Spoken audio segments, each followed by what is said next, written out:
chemical reactions. What if a chemical reaction doesn't even have gases, right? So if no gas is present,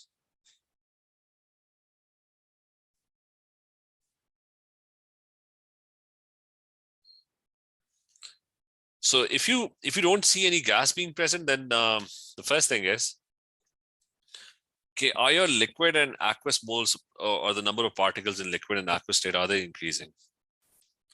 So if your if solid particles are turning into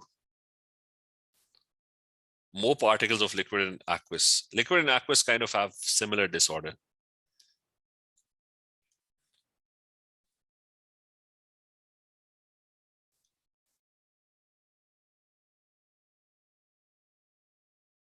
Then that is delta S positive. Okay, so if no gas is present, then you look for liquid and aqueous state. If you just now, for example, if I've got this reaction, I've got NaCl solid, and that NaCl solid,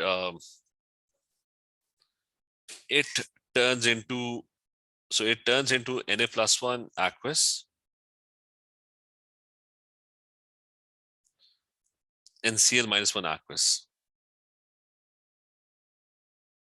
So that's dissolving, dissociating. So delta S is going to be positive in this case. As a second, another thing is if you have the same state, then you just look for the number of particles. Are they increasing or are they decreasing? If you have exactly the same state. So if state, let's do another one. Okay, I've got a reaction where I've got Ag+1. It likes to gain electrons. So I've got Fe2+. The Ag+1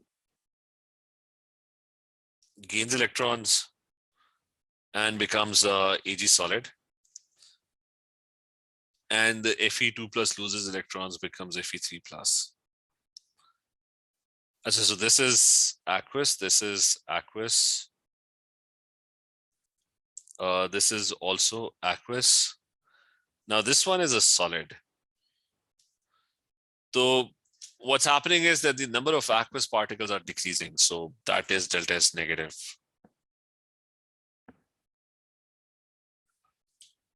Okay, so that means it's becoming more ordered. It's turning into a solid, so that's less disorder. So delta S in this case is negative, it's decreasing. These are examples clear? Yes. So, and sometimes what you'll also have is you'll have sometimes what will happen is you'll have exactly the same state. So if all the states are the same,